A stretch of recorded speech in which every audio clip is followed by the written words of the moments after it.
Congratulations on taking the first step in reversing insulin resistance. The fact that you've come this far is actually a big deal because most people don't understand exactly what insulin resistance is and simply don't understand that insulin resistance is actually the root level problem that's causing blood sugar variability. So the fact that you're already in this course, the fact that you're now taking the steps to understand exactly what causes insulin resistance, and we're going to implement a whole bunch of tools to reverse insulin resistance means de facto that your health is going to improve and that your overall blood glucose control is going to improve. So before we get too far into the details, I want to spend some time really delving into the details of insulin resistance so that you can understand on a conceptual basis what it actually is. Okay? There's three primary causes of insulin resistance, and we'll step through each one of them here. Cause number one, a diet that is high in fat. Now, most people don't understand that a diet that's high in fat actually feeds the root level cause of blood sugar variability. Now, in the research world, we absolutely know that a high fat diet is exactly what you do in order to induce insulin resistance, and in certain species, you can actually create diabetes as a result. Now, why does this happen? Well, it's simple. A high fat diet, okay, we're talking about a diet that contains anything more than 50 grams of fat on a daily basis, okay? 50 grams of fat or more is considered a high-fat diet. Or another way to think about it is 20% of your overall calorie intake. If 20% of your calorie intake comes in fat or more, that means that you're on a high-fat diet. Okay, so if either one of those is true, then what ends up happening is that when that fat comes into your system, okay, that fat is basically going to be burned because that's the fuel that you're consuming. The problem, though, is that not 100% of that fat actually gets burned, okay? Some of that fat ends up accumulating in tissues that are not designed to store fat, okay? Now, there's only one tissue in your body that is designed to store fat. This is very important. What is the name of that tissue? You can hit pause on this and you can think for a second, okay? There's only one tissue in your body that's designed to store fat, and the name of that tissue is fat, okay? It's called adipose tissue. Now, adipose tissue is a distributed tissue in the sense that it's located everywhere in your body. So if I asked you to point to your adipose tissue, where would you point? Okay? Some people might point right here to this little armpit area, okay? Some people might point here to the back of their triceps. Some people might point directly to their abs and say, this is where I keep my fat. Some people might point to their butt, okay? Some people might point to their neck, okay? The fact of the matter is everyone's right, okay? Because adipose tissue is stored all throughout your body, there are little pockets of it everywhere. So when you actually accumulate fat over time, you end up depositing fat everywhere in your body, okay? Now, the reason why fat is designed to store fat is simple. It has all of the enzymatic machinery that's required in order to take up fat, store it as a triglyceride, and maintain that triglyceride for a long period of time. When the time comes for that triglyceride to be burned, the adipose tissue lets go of that fat, it exports it into the bloodstream, and then it sends it to another tissue, most likely the muscle tissue or the liver tissue, and in the muscle or liver is actually where it gets burned. So you can think of the adipose tissue or the fat tissue as being a Costco warehouse or a Walmart warehouse that's specifically designed to just hold on to fat for the long term, okay? Now, if that's where fat is designed to be stored and designed to be maintained for the long term, okay, then that's where we want to keep it. The problem is that when you're on a high-fat diet, the fat gets stored in adipose tissue for sure, but fat also gets stored in other tissues that are not designed to store fat, okay? It gets stored in your muscle tissue. It gets stored in your heart. It gets stored in your blood vessels. It gets stored in your gallbladder. It gets stored in your kidney, okay? It gets stored in your liver, okay? The problem is that you can't control exactly where that fat gets stored, but I can guarantee you one thing. It will get stored everywhere. And when tissues that are not designed to store fat start to accumulate fat, that's when insulin resistance starts to set in, and that's when the tissue starts to degrade in its overall functionality, okay? So insulin resistance is defined as follows. Look at this right here. Insulin resistance is the storage of fat in tissues that are not designed to store fat. I will repeat that. Insulin resistance is the storage of fat in tissues that are not designed to store fat. And that is very important to understand. Okay. Now, if we think specifically about the muscle tissue, okay, the muscle tissue is dense with mitochondria. Mitochondria are these energy factories that are responsible for burning all types of fuels: fatty acids, glucose, and amino acids. Now, when the muscle tissue starts to accumulate fat over time, a lipid droplet starts to accumulate. So that lipid droplet starts to get larger and larger and larger over time. And the first effect of a larger lipid droplet in the muscle tissue is actually to shut off insulin signaling.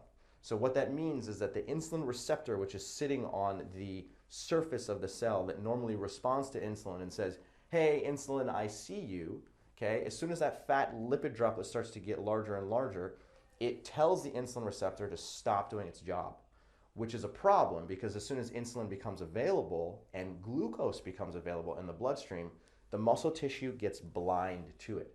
So if that glucose and insulin has nowhere to go, then it stays in the bloodstream, leading to high insulin levels and high blood glucose levels.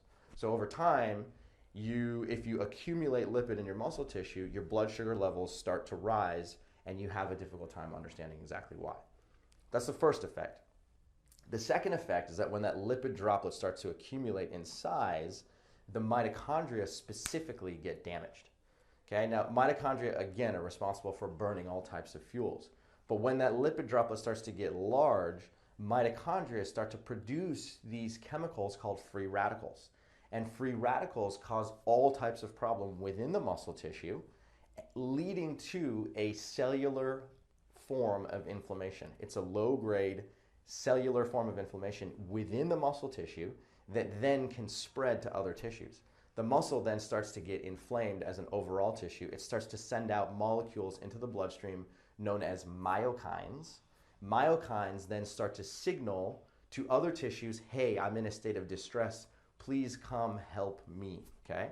So what we can do in order to improve mitochondrial function is two things. Number one, reduce our overall intake of fat, and number two, exercise more, which I'll talk about in a couple of minutes. Okay, so again, insulin resistance is the storage of fat in tissues that are not designed to store fat. We want to make sure we minimize that in muscle tissue, in blood vessels, specifically in your heart tissue, in your liver tissue, in your gallbladder, in your pancreas, in your kidneys, okay? These are all vital organs, and when they start to accumulate fat, bad things can happen. The second cause of insulin resistance are refined sweeteners, okay? Refined sweeteners include any version of sugar, whether it's sugar, table sugar, molasses, sorbitol, mannitol, dextrose, xylose, high fructose corn syrup, agave nectar, any of these sweeteners that you see on the market that are specifically designed for this guy, okay? They're designed to make your tongue respond to them in a positive manner that then signals to your brain to start to secrete serotonin, okay? Serotonin is this like happiness neurotransmitter. And when you eat sugar, serotonin goes crazy, you start to feel really good, okay? It's more addictive than certain narcotics, including cocaine. And there's plenty of research to show that sugar can actually cause a very addictive form of behavior that's very similar to the behavior of drug addicts, okay? So how is this important for insulin resistance? Well, when you consume artificial sweeteners on a frequent basis, those artificial sweeteners go directly to your liver. Your liver starts to derange in its metabolism, okay? Your liver's job is to basically soak up excess glucose and soak up excess fructose, and then as a result of that, it starts to undergo this process called de novo lipogenesis, or fat synthesis. It's a simple way of thinking that. So the sugar gets converted into a fatty acid, okay? That fatty acid either gets stored in the liver tissue or it gets exported and sent to another tissue, okay? This glucose to fatty acid transition or glucose to fatty acid storage mechanism is exactly what we want to prevent against, because that's what leads to high triglycerides in the bloodstream, and it leads to high triglyceride storage or high fatty acid accumulation in other tissues, okay? As a result of that, the liver starts to become more and more insulin resistant, and the same situation that happened in the muscle tissue where it got blind to insulin is now happening in the liver. So you can have muscular inflammation and you can also have liver inflammation. Both of those are the basis of insulin resistance. Now, the third cause of insulin resistance is an insufficient amount of exercise. So we talked earlier about the muscle tissue and how the muscle tissue is made of mitochondria. When mitochondria are actively used through movement, right, by doing push-ups or by going on a run or by, jumping over a stream or just being active, the muscle tissue contracts and expands and contracts and expands 1,000 times in a short period of time. And as a result of that, it does a couple of things. One, it burns through its internal fuel stores. Number two, the mitochondria get this signal that they need to proliferate or they need to replicate themselves in order to withstand a larger amount of activity. So over time, mitochondria replicate and go from having 10 in one cell to 12 to 15 to 25 to 30 to 100. And when you increase mitochondrial density within the muscle tissue, that's when the muscle starts to become really hungry. So as you increase that mitochondrial density, then a number of things start to happen. One, the amount of free radicals that are produced actually goes down. And that's a good thing because that low-grade systemic inflammation comes down. Number two, the muscle tissue starts to get hungry for fuel because fuel needs to get channeled over to these mitochondria. So the storage form of glucose or glycogen that's within the muscle tissue starts to expand, which means that the more and more active you are, the more accepting of glucose your muscle tissue becomes. That's a good thing for you because the more glucose that it can take in, the less it leaves in the bloodstream.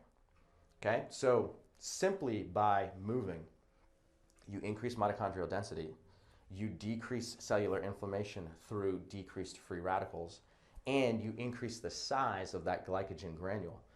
The fourth thing that happens is that fatty acid lipid deposit that can cause problems if it gets too large, that starts to shrink as well because the muscle tissue is using that as a fuel source.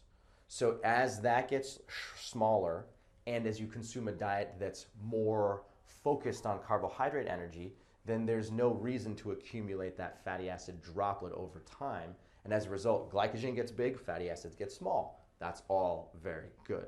So we go through this process of eating a low-fat diet. We go through this process of minimizing or completely eliminating refined and processed sugars. And number three, we go through this process of moving more. All three of those are going to help your muscle tissue. They're going to help your liver tissue. They're going to help your blood vessels. They're going to help your brain. They're going to help your liver. They're going to help your kidney. They're going to help your gallbladder. They're going to help all vital organs in your body regain their normal functionality. And then you'll see over time that your level of insulin resistance goes down and your carbohydrate tolerance or your glucose tolerance goes up. Okay?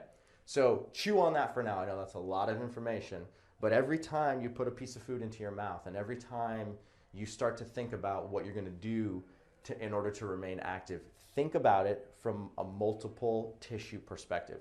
What's my liver doing right now? What is my muscle tissue doing right now?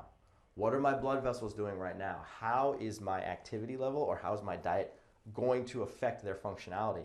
And once you start to really understand the dynamics between lipid storage versus glucose storage, then and only then will your ability to control insulin resistance and completely eliminate it altogether, only then will that start to occur. You got any questions? You let me know. Stew on that for a while, and we'll see you on the flip side.